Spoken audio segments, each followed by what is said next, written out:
From the crossroads of America in central Indiana, this is Get In, the show focused on the unfolding startup stories and most extraordinary innovations happening in the heartland today.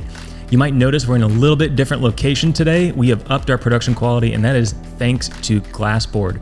Glassboard is a product development and innovation company based in Indianapolis. You've got the Glassboard mugs here we're all sporting, and we're really grateful for them sharing the studio with us. And today on the show is Darrian Michael, co-founder and CEO of Qualifi. I was like, by March, we'll have funding. I know investors will have funding. We'll have a bunch of customers. We'll be good. Don't worry. And March came away, and then it was like 6 months of, no money coming in the door.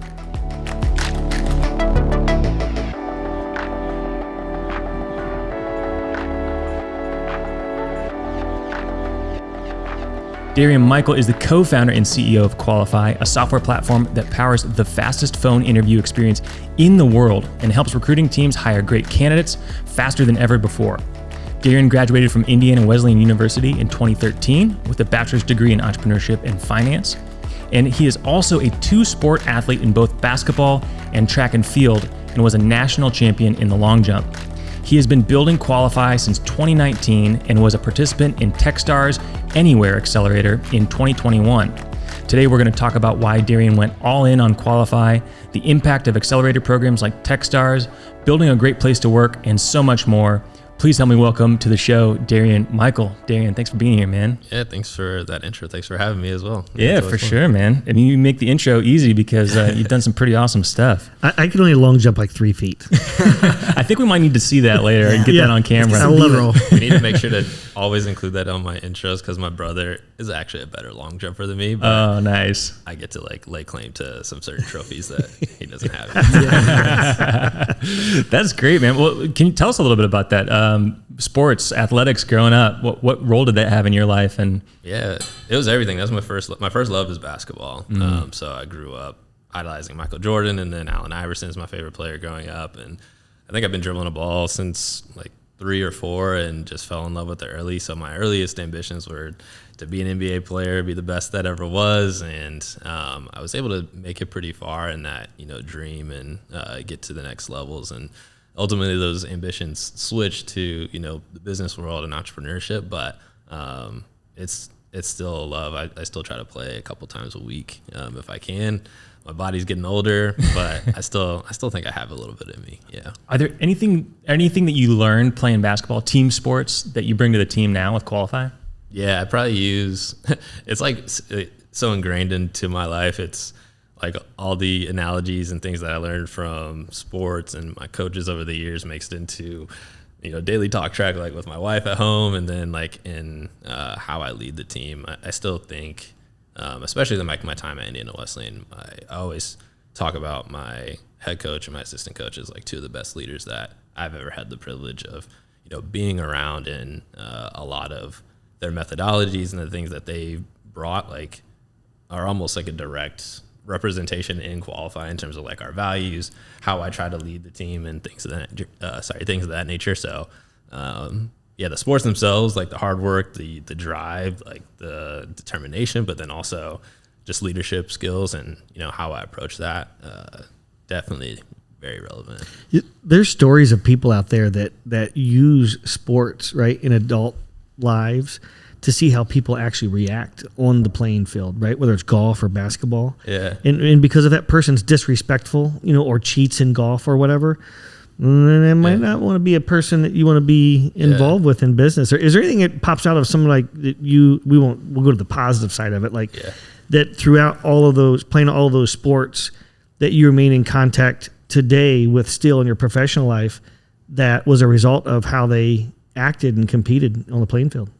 That's a good question. Well, one, like when you were saying that, I just saw like a YouTube clip of that exact thing where someone was like talking about, being on the golf course and witnessing someone like cheat, and their wife told them like, hey, this person did that. You shouldn't go into business with them. And like later found out that like they cheat at a different level, right? In the business field. But I'm trying to think of like, to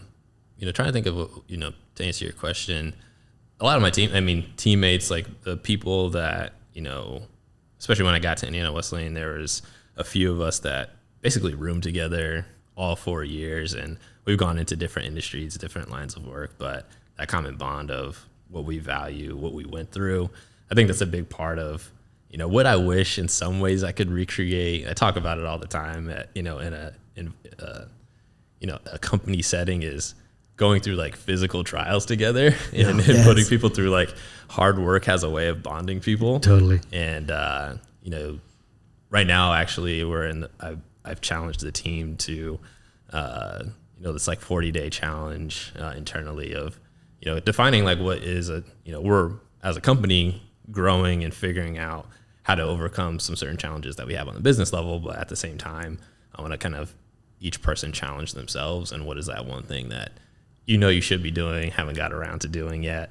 Let's identify it and like go after it and be consistent about it. So I know that didn't directly answer your question, but no, that's great. I love that. I'm just thinking through like the sports to business analogy. It's like taking people out and doing that. Like there's no better way to judge someone's character than when you're like getting smoked in something. Yeah. Like you're down 40 points in a basketball game and you're like how you're acting and like trying to stay positive. It's like so, especially to the startup life, like very, very related there, where it's like sometimes things are going to get tough, and are you going to be the person that pouts and complains about it, or are you going to like suck it up and try to like drain 3 or 10 threes in a row and come back, right? Yeah, and even if you don't lose, or even if you, ultimately lose in that moment, it's like how you respond. Like what's your response to that? Like, do you quit? Do you become selfish, or do you focus on the team and try to move forward and improve? So yeah, it's kind of like life and business is in my worldview is very much about shared experiences. Mm-hmm. And what you just said is kind of how do you synthesize those experiences? Yeah, it's like, and it's partially because like I come from my whole life just being like basically like physically punishing myself, or having coaches like physically punish you. And obviously you can't necessarily do that in like a corporate environment, but I think there is ways to bond through those shared experiences. Like naturally companies face different trials, and how you respond as an individual and as a team kind of can be defining for the trajectory moving forward. Yes. So you say that sports, right, always part of your life. Was entrepreneurship always part of your life? I don't know if it was like, I think the way I tell my story around entrepreneurship is that I didn't always know what exactly it was. I think it was innately within me. And this is going to sound super arrogant. Like I was listening to a podcast if you're familiar with, I hope everyone's familiar with Jay-Z. He had a running mate named Dame Dash in the early days that like kind of co-founded, a lot of Rockefeller and everything that kind of became. And he was like one of the key drivers of everything that they were doing. They since split, but anyway, I listened to a podcast with Dame Dash, and he was saying that he didn't know what he wanted to do. He just knew he was going to be great. And that's kind of like what I think of in myself. Like I said, I don't want that to sound arrogant. It doesn't sound arrogant at all. Yeah, like when I wanted to be a basketball player, I didn't just want to like excel. I wanted to be the best of all time. Like whatever I was going to do, I wanted, like my mindset is always to try to be the best and achieve at a high level. And one of the things that I got that I know I'm privileged is seeing success around me. Mm-hmm. I had family members and like close family friends that were VPs, CEOs. My dad like is, started from literally nothing. He's like from the 9th Ward in New Orleans and grew up in poverty to, a very successful business person. I got to see him achieve, and then like his network of people that I call my aunt and uncles, them achieve. My older brother played in the NFL. So like I got to see, people achieve their dreams, make it to these heights that are usually untouched. And so, me and my brother and my cousins, like we always kind of have this mentality of it's not like if, it's a matter of like when, mm-hmm. and just approaching life that way. So is there a favorite lesson or quote that you heard from your dad or your brother growing up that still rings true in your head as a CEO now?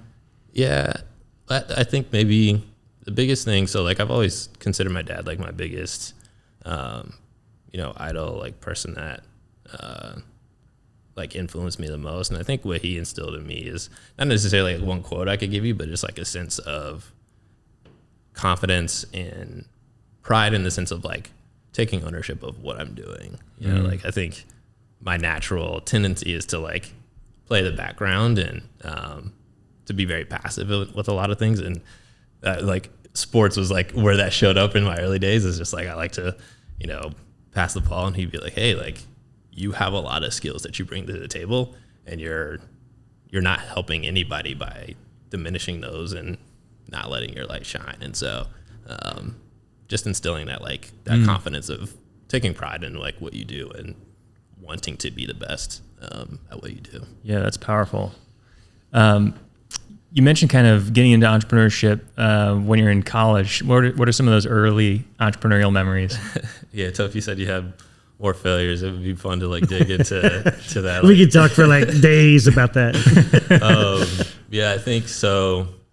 I guess to go back into like early days of like why I kind of became an entrepreneur, and like where it started to show up for me, and even in like childhood, is I was always very creative and inventive, or wanted to be inventive. Like I saw all those commercials for, you know, pay us and we'll help you get your patent on your invention. I was like, they're like sledgehammer stone wheel. Yes, I love those. Buy now. Yeah. 3 easy payments. Yes, I remember what you're talking about. Yeah, like those the caveman that's like chiseling the wheel. Exactly. Yeah. So I remember all those, and those like spoke to me. But no, I mean, but even before then, I was like always just like trying to draw up random like harebrained ideas. And so I think that's like one example. I had like, I don't know if they're still around. Like I'm hoping they're somewhere in like some storage unit that my parents have.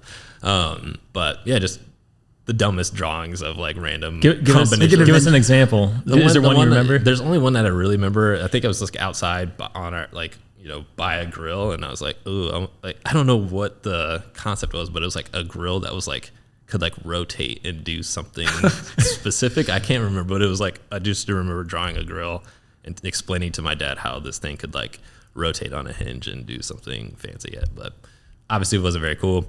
I do have somewhere, I don't know what the invention was, but my mom gave me like within the last couple of years, she was like, hey, you had this piece of mail where you like, you know, you wrote up the idea, and like, you remember like the unofficial patent is like you know, write up an idea, send it to yourself in the mail, and it's like kind of timestamped. So I have that, and I opened it, and it was something stupid. I can't remember. But I love it. And then like, I think, but in more practice, that came more so in like in early college days. So just always trying to figure out hustles and ways to make money. What was the first hustle? What'd you make your first dollar on selling or flipping or whatever? Well, I think the truth, I don't actually remember this, but my best friend from growing up told me that we charge people to get on the swings. I don't know if that's like bullying. Is that entrepreneurial or bullying? Right? I love it. Like I said, I don't remember if this is actually true, so I'm taking a disclaimer on that. But yeah, these are our swings. But in college, I think the first thing that I got into was flipping basically pretty cheap watches on eBay. The way I was like pretty into watches at the time. I still am. I just wear an Apple Watch now. I think at some point in the future, when I've made it, I could invest in some nicer Get back watches. in the watches. Yeah. But I got really into them, and I would buy them, wear them for like a week, and then like sell them back. And Tell me they were G-Shacks.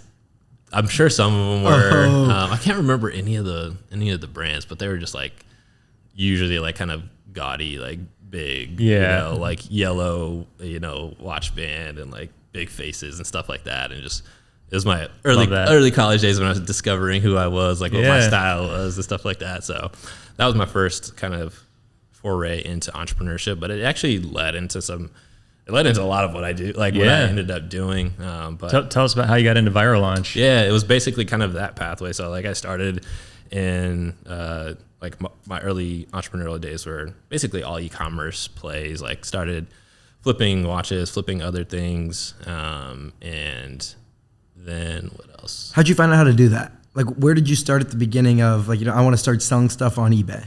I actually don't know. I think maybe it was by way of just trying to like make use of things that I had. So like, I think I had an eBay account in high school that I just sold things that I owned to make, just to get the value of those. And then I actually had I was like, I got like a perfect eBay score, and like, I could actually do something with this. I think I still do. I don't know. It's a good asset. Yeah. So I had it for a while. So I think I just like learned from that way.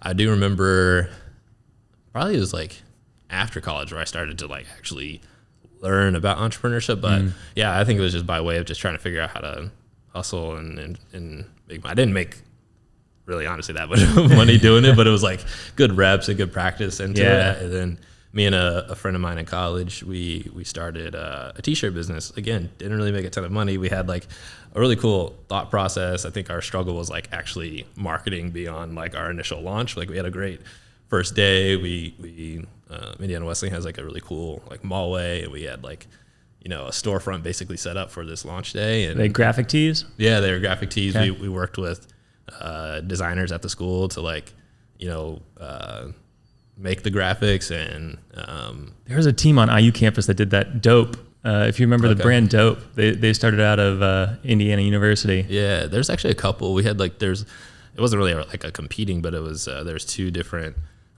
t-shirt companies on campus. The other one actually was a bit more successful than ours, but that was like one thing, and then that led to actually, I guess that kind of gave me the practice. I guess flash forward a little bit, you mentioned Viral Launch.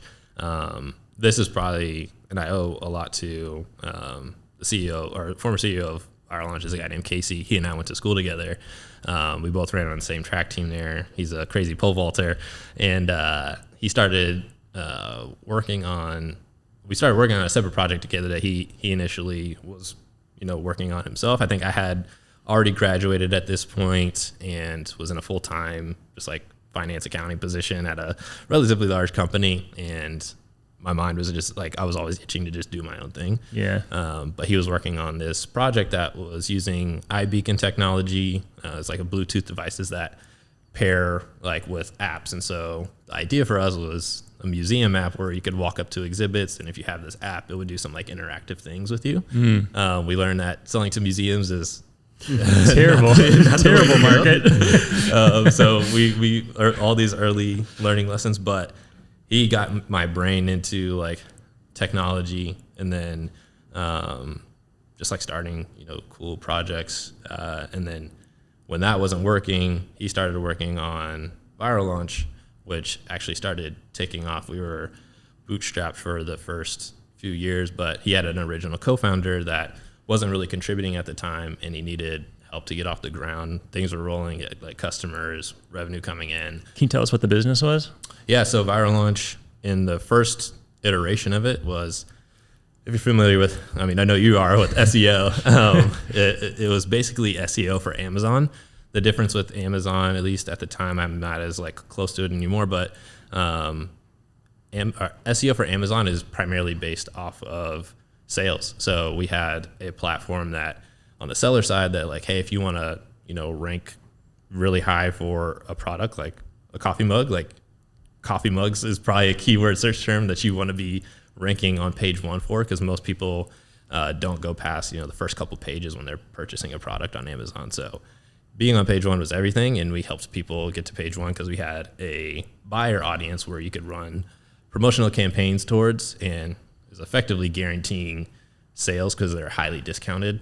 And so it was kind of like this, hindsight is like kind of like a hack to get ranking. Yeah. But we figured out how to do it in, you know, the most legitimate ways, and made people tons of money because we got them that ranking. And, you know, you could be selling any sorts of widgets and, you know, making hundreds of thousands, if not millions of dollars. I remember going into that office when you were in your heyday. I think you came up on a hoverboard from across the office. I was like, what is this office? Like, everyone was riding high. Yeah, no, it was a fun time. So like a little context. So Casey's 2 years older than me. I think by the time I left, I was like 27, and he was 25 at the time. And I think we had a really amazing run. And Viral Launch is still around. I haven't been as close to the company as of late to know, you know, what the latest is. But we were growing really fast. Again, we were mostly bootstrapped until my last, you know, towards the end of my time there. I was there for 3 years, and we went from, and this kind of leads into like what I do now, but like we went from he and I to over 70 people on the team in those 3 years. And it was really fun because we got to like call all the shots and like, do what we thought was best. And what was the biggest lesson you learned in that whole experience? There's so many. I think for that context, I think some of the things that we probably should have done that we didn't do was trust our knowledge a little bit more. I think one of the things, because we were so young, indexed on bringing in like advisors and investors and like, gray hairs that have been there and done that. And their track record did speak for itself. Like they really had done those things, but also they didn't know our customers. They didn't know our market as well as honestly Casey did. And so I think that created some situations where we did things that weren't like, in my opinion, like normal to us. Like it wasn't part of like how we had operated before. And I think that led to some like misfires and things of that nature. It's so critical, right? You see it all the time where investors invest in a company and by the sheer fact that they wrote a check, they're on the board. Yeah. And it just never made sense to me. Yeah. No, right. The reason they invested is in you, in the idea, in the culture, and your traction, and your understanding of a different dynamic. Right. Right. And then they come in with a knowledge set from 10 years ago, especially in a business like that. Yeah. Yeah. It's changing Emerging market. Right. Emerging market. It's changing so fast year over year. Yeah. And it can really take you down a road that's not the right road. Yeah. No, it's interesting. And there's just some things that like we honestly, hindsight now, like we had like some fortunes of like, we didn't have a sales team. We were just growing like basically organically and like marketing supported. And I think that was fortunate. But then now in my position, I was like, oh, it would be great to like have like a real sales force that we were like, building larger, stickier relationships with customers and things of that nature. And so, there's tons of learning lessons that haven't like fully unpacked, but I think that's the biggest one probably. Before we pop forward to the next one, can we back up real quick? Yeah. And so you graduated from Indiana Wesleyan, and you ultimately went to Viral Launch. So what was that time frame? What was that gap in time? I graduated in like 2013. The first 2 years out of school, I was at a company called Moorhead Communications. It's actually now like the parent company is called Round Room. But they are the largest Verizon wireless retailer in the country, but they were headquartered in Marion, which is where Indiana Wesleyan is, and then their headquarters moved to Carmel, which is why I moved to the north side of Indy. And it was a really, it's a large company, but a small corporate office, I think at the time, like 200-ish people. And it's like, I think the CEO's like saying is like, he wants to be like the biggest small company or the smallest big company, or I forget how he says it, but like have that small company feel, but be, have a huge empire. They have like, thousands of stores nationwide. And so I got to see, I was like, the lowest in the total. I was a financial analyst there. But got to see like, I had a great boss, great environment. So I got to see some like early things of how to do, how to put structure into a business that I actually brought to Viral Launch in some ways. And so I had a little bit of practice, even though I was pretty young. Yeah. How did your time come to an end at Viral Launch? Yeah. It was like a really tough situation. Cause like I had this, so I was the vice president there. I had this like a ton of, I guess, emotional ownership. And at the same time, we were growing really rapidly. Our team, as I mentioned, was adding leadership, and effectively the last year I kind of felt like the writing was on the wall because we brought in, a president / COO and a CFO, which I was the VP, but my main responsibility was over internal operations and finance. So I was like, oh, what's the pathway for me here? But it was in January of 2019. There's more than that going on, but ultimately what happened is I got laid off. I got called into the office. I forget which day it was, but I know it was in January. And they let me know that I was going to be laid off along with a few other folks on the team the next day. The company was coming up against some challenges, and so they had to do that. And so that's tough. Yeah, it was weird because it was obviously very tough. I had like my family was growing at the same time too. Yeah. but it was like weirdly, I felt a sense of relief in some ways too. Cause like, Why do you think that is? yeah, cause I had that like, I had never really experienced like anxiety before. Yeah. And like that whole, 6 months to a year before, I was just like, always felt like that call was going to happen or something like that was going to happen. And then it happened. And it actually, like I said, it was relieving, and it honestly repaired some things between, not that there was like any hostileness between Casey and I, but there was like part of that anxiety was like, oh, like it's a pressure cooker. Yeah, like we've kind of built this together. Like what's going on? And like in that moment, we actually got to like have a conversation and be really real with each other. And like it opened up the door to like now our relationship, and we still are able to connect and like get coffee and catch up and like try to help each other out. And so it was truly like a blessing in disguise in the way it happened, but still tough nonetheless. Yeah. Quick break from our normal programming. I have Erica Schweier, COO from Elevate Ventures, here in the studio today. Erica, thanks for being here. Yeah, thanks for having me. And you're going to tell us a little bit about this Rally Innovation Conference that's coming up. Yep, so it's the largest cross-sector innovation conference in the world. We're going to feature 6 innovation studios. So think hard tech, software, sports tech, ag and food, healthcare, and entrepreneurship is going to kind of be our catch-all. I love that. So tell me, who's it for? Yeah, it's for innovators, entrepreneurs, investors, honestly, anybody probably listening to this podcast. And it's going to be a multi-day thing that's happening in downtown Indianapolis. Yep. People coming in from all over the country and maybe even all over the world to be here. That's our hope, yep. And the dates are actually August 29th to the 31st. Perfect. And if people want to find out more information about speakers, tickets, things like that, where can they go? Yeah, so they just go to rallyinnovation.com and sign up for communications. And they can also get their tickets. I love it. You heard it here, rallyinnovation.com. We'll see you there. You mentioned the anxiety of that. If there's anything more anxiety-inducing than being a leader at a tech company, it's being the CEO at a tech company. Yeah. What are some of the things that you learned through that experience and have now applied at Qualifi as you've scaled that company? Yeah, that anxiety or that struggle time period led into there's been plenty of like highs and lows with Qualifi. So for context, I left Viral Launch at the same time. Qualifi was like a side project that me and my co-founders now had been working on. Just like we each had full-time gigs, and so it was just like a side project. Can you tell us how you had the idea?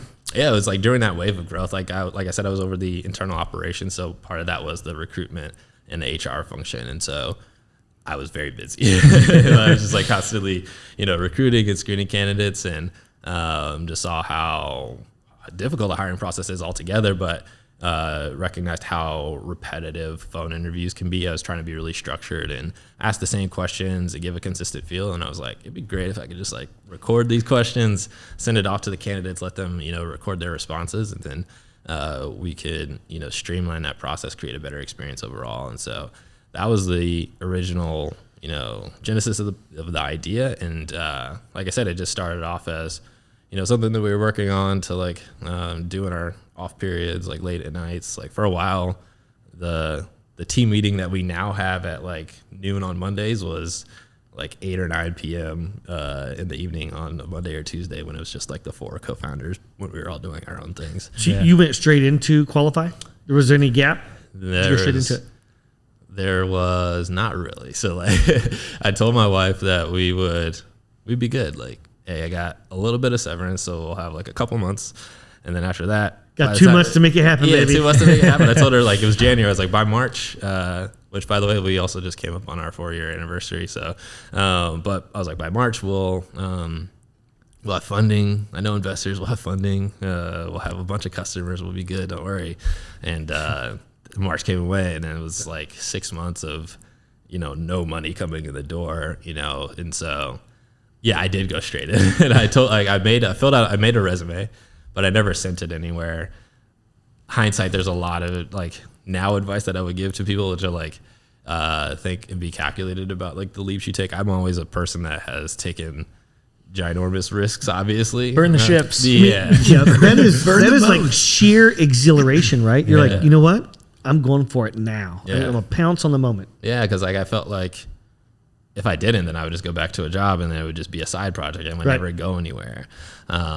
And it's like weird because like hindsight, I would like never do it in that way again, but also know that we wouldn't be where we're at if, you know, we didn't take that leap. And, you know, if I didn't take those risks, you know, a lot wouldn't happen, you know, wouldn't have been able to happen if I wasn't full-time invested in it. And so how'd you bridge the gap? Or you got a early family that you're developing and lost your income source trying to build a new one? Yeah, not in the smartest ways, honestly. not in the smartest ways. So like, my credit score is 520. My credit score is back up now. Like, but yeah, it was exactly that. Like I said, had a tiny bit of runway. It was very unfortunate timing because like with some of my other ventures before, it was I didn't mention like kind of part of the reason Casey wanted to bring me on is because I had familiarity with Amazon. Sure. Because I had been like selling stuff on Amazon too.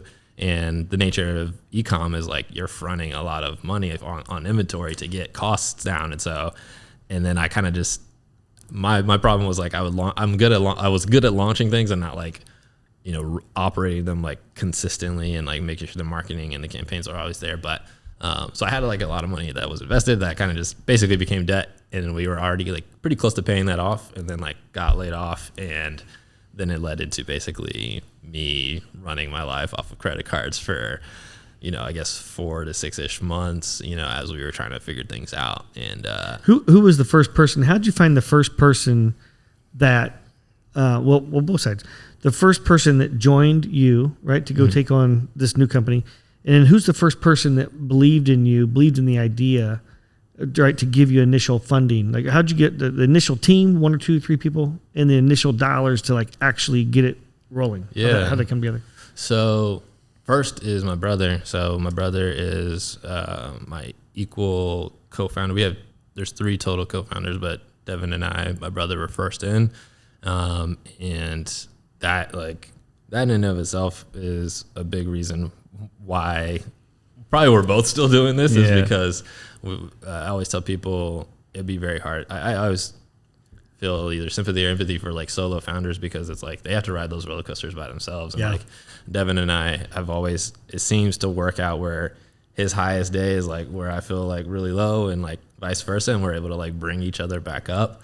And so that keeps us going, keeps us motivated. We can like remind each other of like, all right, yes, we just lost that customer or that big deal, but like, hey, check this out. Like we have all this stuff in the pipeline or we have all these things going for us. Like it'll be good.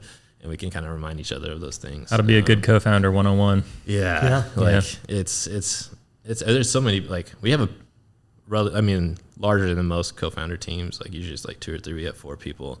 And I find a ton of benefits in that. Yeah. It was. Is there a tough dynamic for leadership, like making decisions or anything like that? Between like specifically Devin and I, my brother? Or like you have 4 co-founders of like vision to take the product, how decisions get made. Like I think like more cooks in the kitchen a little bit there. Yeah. Right? No, I think we actually work really well together.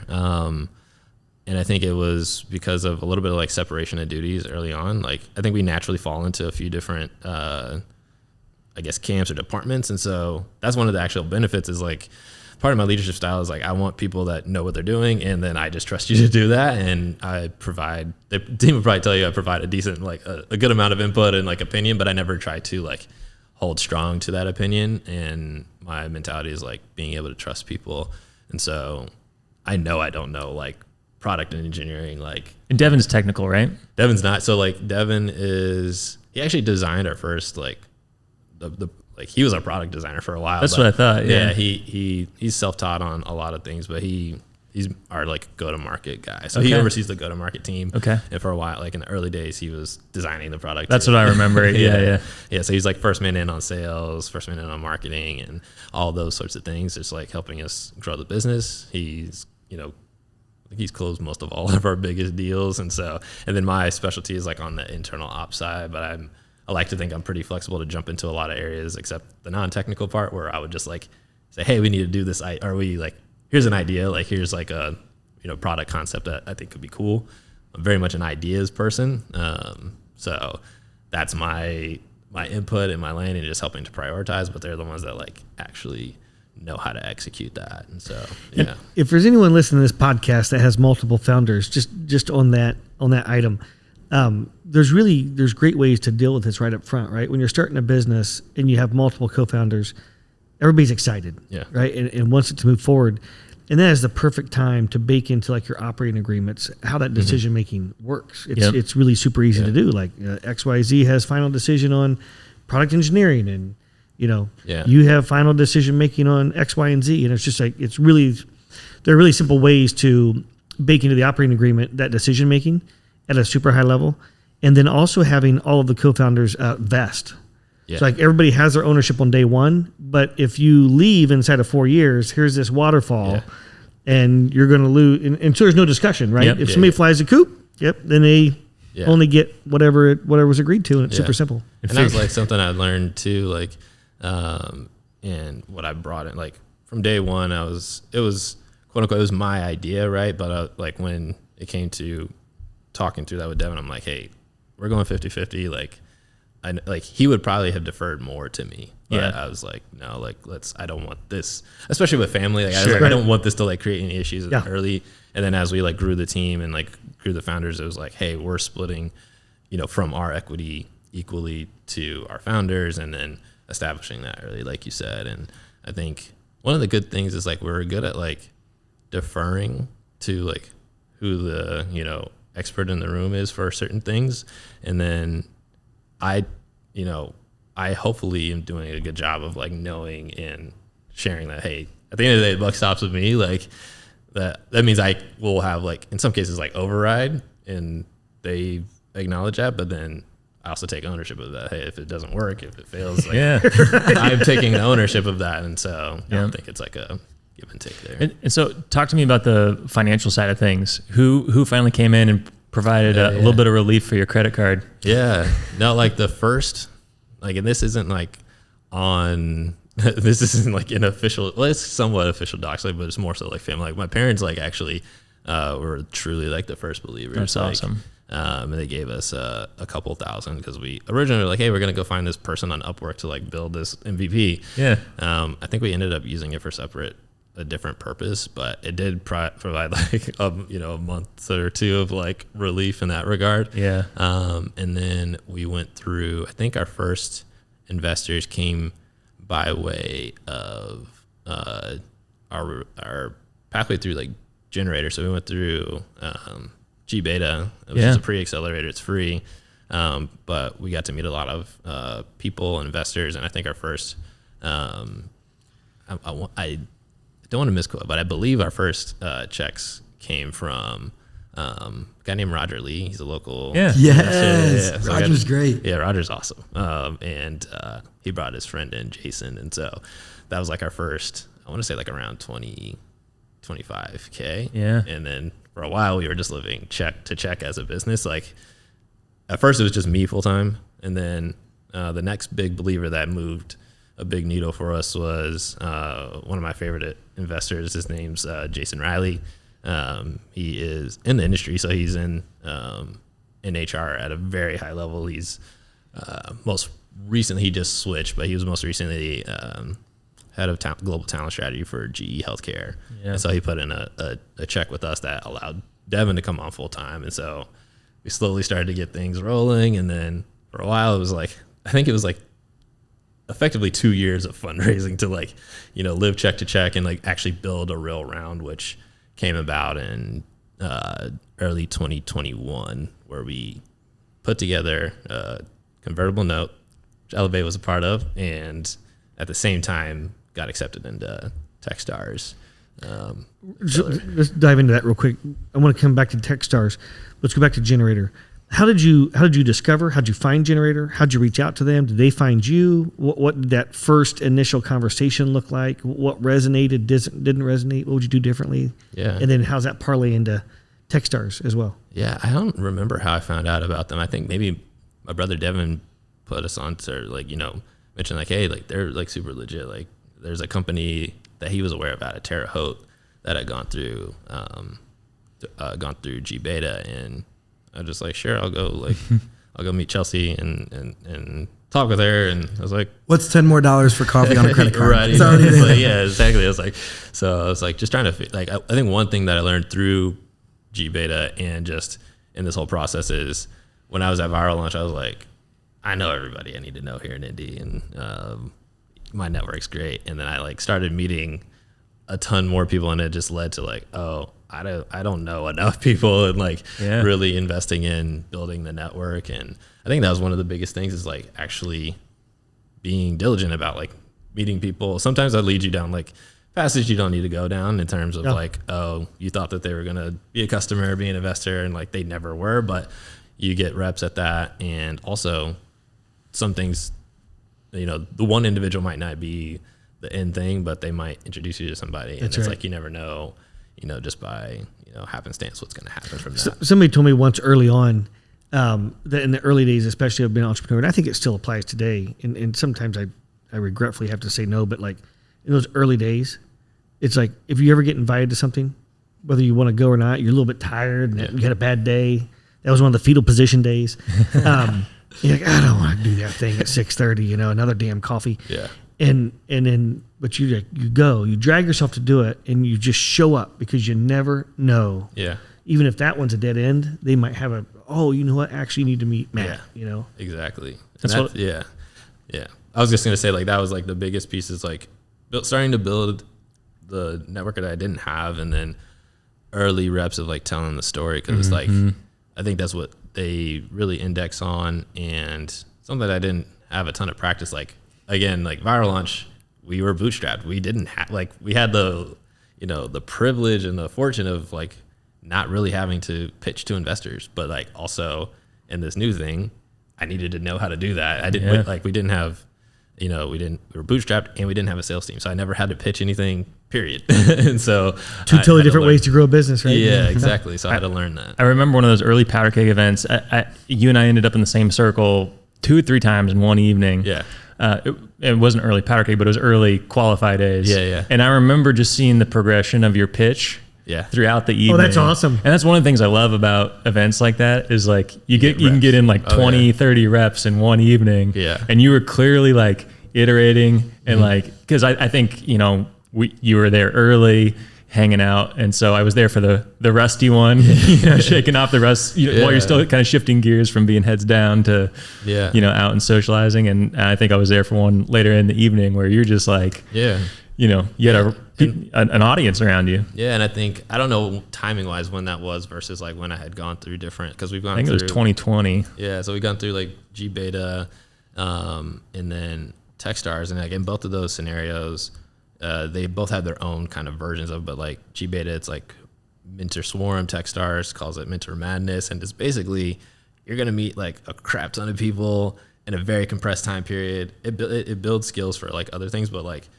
I know for Techstars it was like 70 people in like 2 weeks that you like have to, in like 15-minute meetings, catch them up on like what you do, who you are, and then try to extract some help and like, you know, next steps with them in some sort of way. And so yeah, you're able to iterate really fast. And what's the elevator pitch? For the listeners. You knew that was coming. Yeah, I haven't. So I got out of, like, I'm not in fundraising right now, so I haven't like had to do it as much. But, and I've been actually like reworking mine like very recently, because, you know, some of my you know, standard like email templates and things of the nature that I send out. But you know, the high level pitches were the phone screening solution for high volume recruiting. Typically the people that work with us have significant hiring volume and hiring needs, and they don't have enough bandwidth to hire great people in the time period that they need to hire them. A lot of their business depends on getting people hired in the door. So think hospitals, call centers, things of that nature. And the phone screen is the biggest bottleneck in that process usually. And so we automate it, streamline it, and turn it into a competitive advantage for the folks that we get to work with. So I love it. The first sentence, right? Yep. I can visualize what you do. Yeah. It's great. I love it. One of the things I love about a good pitch is that it helps not just with investors and customers, but also attracts talent. And I know that's one of the things you've really focused on as you've grown Qualifi. Yeah. What have been some of the biggest things you've learned growing your own team as a CEO? Yeah. I think that's one of the things that, if I was to toot my own horn at something, it would be partially because it's my favorite part is like the two things I love about being an entrepreneur is getting to put ideas into the world and then getting to collaborate with people. And I mentioned like my mindset is finding the experts and trusting them and enabling them to do their job best. And so that's kind of the approach I take when it comes to building the team. And I think it's resonated with how we've grown the team so far. Go back to your question real quick. Like what's like, yeah. What have you learned in building that culture? Yeah, I think some of the things that we've, I think, done really well at Qualifi is establish who we are in early. So when it was just the four of us, I remember one of the first meetings we had, might have been the first meeting we had in person. A lot of stuff we did was like just over Google Meets or whatnot. But one of the first meetings we had was, beers and pizza and just talking about like our values and what our mission is going to be and things of that nature. And it's like, there's been iterations, over time, but I think getting alignment at the founder level of what we're going to be, why it's important to us, and having that mindset, even before we were like really out of a real business, it might have been like too early to do some of those things, but I think it helped establish what we are today. And so far, our team loves it. So we're up to around 20 people on the team. We're hiring right now, and it's weird because like maybe it's the market, but like we're getting tons of applications, and people aren't just, it doesn't seem like, I'm sure there's a lot of just like people throwing their resume, but like the people that we engage with, like they actually really want to work for Qualifi. And so that's like a gratifying feeling. To like, what's the number one role you're hiring for right now? Maybe there's a listener that wants to come work for you guys. Yeah, we're hiring for 2 different account executives. So we're looking in, honestly, anywhere in America, but in our Northeast region and in the West region, we're looking to really start to build out our sales team. And we're also hiring for a product marketing role too. So, all right, let's hear out there, listeners, send us your best sales pitch Qualified to us, and that might get you the job. Well, now would be a good time to join. I know you mentioned you just set a new record for 10 times your historical highest deal. You just closed your biggest deal by a factor of 10. Yeah. I think we're probably going to have you back on the show to talk about that, talk about this next hiring spree that you have, because there's so much to dig into with what you're doing with Qualifi. Yeah. So if you're open to it, we'd love to have you back on. No, this has been awesome. Last year I got to do quite a bit of, I was a guest on quite a few podcasts, and some of them better than others. I think this one was like one of my favorite ones to do. So awesome, man. I really love appreciate it. Yeah, awesome. we love talking to you. But we're at Nate's favorite part of the conversation. Come on. Darren, we're going to work through the lightning round. All right. So we have 3 questions for you. Very hand selected, goes to all of our guests. We're going to start with, outside of the amazing entrepreneurs, what is Indiana known for? Outside of Indiana, just rapid fire? Well, I mean, outside of the entrepreneurs, what's Indiana known for? Go. Ooh, Just one thing. sports, I was going to say. Sports. Yeah, There we go. That's my Love first it. thing, What is one hidden gem in the Hoosier State? Man, what is one? I don't get out enough, so that's this is revealing. I don't know. And I should have warned you right before. I'm a terrible quick thinker. Like We can circle back. Can we pass and go to the next guy? Or is there anything in Marion? I've never been up there, so there might be some hidden gems I don't know about. I was gonna say, like, I hate to shout at. So I went to Indiana Wesleyan. Our rival school is Taylor. I'm not even a huge fan of. There's an ice cream spot called Ivanhoe's that everyone always stops at. That's the first thing that came to mind when you're like, anything up in Marion. I was like, it's not too far. It's in Upland. Okay. But I don't. It's weird. What's the name of it again? So Taylor's our rival school. Yeah. And it's called Ivanhoe's. And it's in Upland, Indiana. All right. Sweet. All my rival teams, by the way, have been purple. And I've always hated purple growing up. Like literally from a child, like That's all the rival teams amazing. I ever like. How did you end up with it as your brand color at Qualifi? Yeah, like that's weird. Right? Every day he just comes into work pissed off. I started to like it now, but all right. it just kind of happened. I think it was probably not my original. Like it definitely wasn't my original idea. I think the person who designed the logo and. Yeah, actually looks good, and everyone seemed to like it. So That's amazing. All right, final lightning round question. Who is someone that we need to keep on our radar? Someone that is doing something big.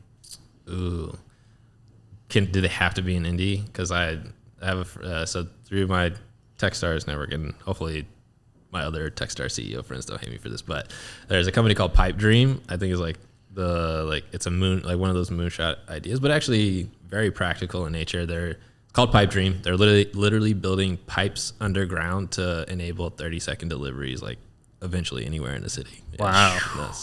Like using robots that can navigate in these pipes and like just put your stuff in a portal, shoots it over to where you need to go. You don't have to like own certain things. It's like those fancy bank, like if you use the ATM at the bank. Yeah. And it's, yeah, similar, but it's like robots with wheels instead of, I forget what the name of that sort of. that's The awesome. suction of that. I forget. There's a name for that. That's but cool. Yeah. We'll look it up. Maybe we can have them on the show sometime. Yeah. I'll have to- Once they hook up Indiana to the Pipe Dream. Yeah, I try to get them to come over here with all the. Well, we know some people. We might be able to hook something up, make it worth their while. Yes. Darrian, thanks so much for being on the show, man, and congrats on everything you accomplished with Qualifi, but also just your whole career, man, both on and off the court. Yeah, no, I appreciate it. Yeah, thanks so much, and hopefully I don't injure myself on the court. I'm right there with you. Yeah. Thanks, Darrian. Yeah, thank you so much.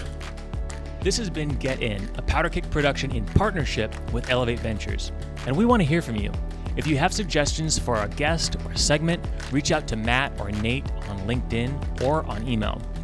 To discover top-tier tech companies outside of Silicon Valley in hubs like Indiana, check out our newsletter at powderkeg.com/newsletter. And to apply for membership to the Powder Keg executive community, check out powderkeg.com/premium. We'll catch you next time and next week as we continue to help the world get in. Since you just listened to this podcast, you might be thinking about starting one for your company. Lucky for you, our partners over at Casted have you covered. Casted is the first and only podcast and video marketing platform made specifically for B2B brands. I love this about them. The platform makes it possible to publish, syndicate, amplify, and measure the value of your podcast and video content. In fact, we use it for our podcast here at Powder Keg. And if you're a startup, you should listen up because Casted for Startups is definitely for you. They are offering exclusive deep discounts of up to 82% off retail price for qualifying startups. Connect with Casted at casted.us/powderkeg.